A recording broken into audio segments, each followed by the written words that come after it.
Le Hub permet de monitorer la performance des délégués au sein d'une force de vente.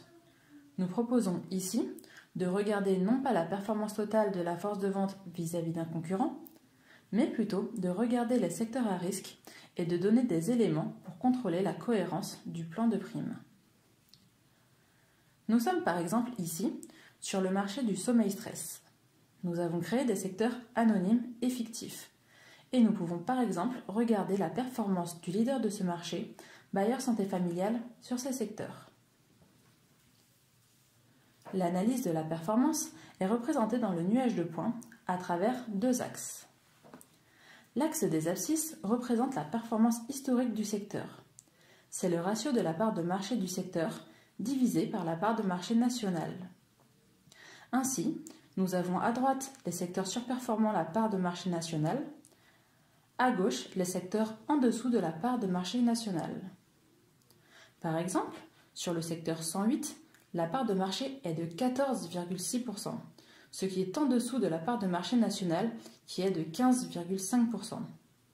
Le ratio de pénétration est donc inférieur à 100%, ici précisément 94,2%.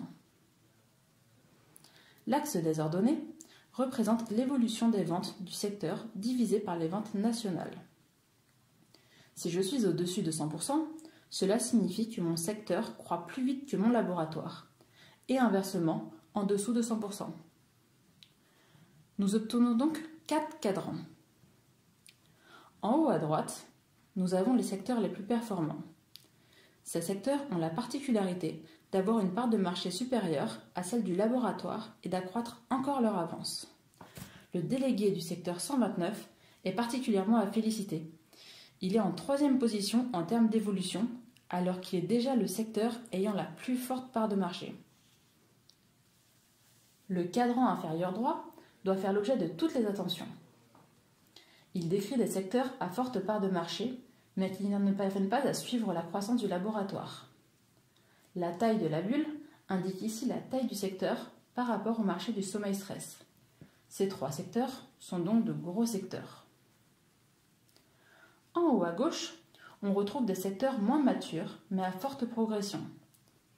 Ces secteurs sont amenés à migrer progressivement vers la droite de la matrice, au fur et à mesure qu'ils rattrapent la part de marché national.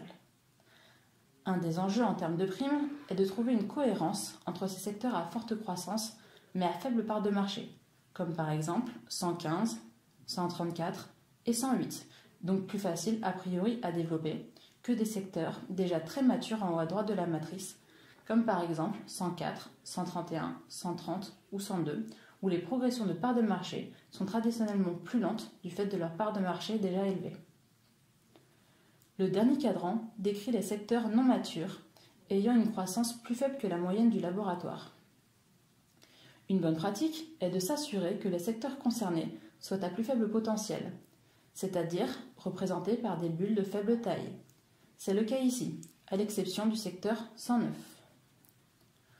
En conclusion, la performance de Bayer Santé Familiale sur ces secteurs fictifs est très homogène, ce qui constitue une bonne performance. La part de marché est très équilibrée d'un secteur à un autre.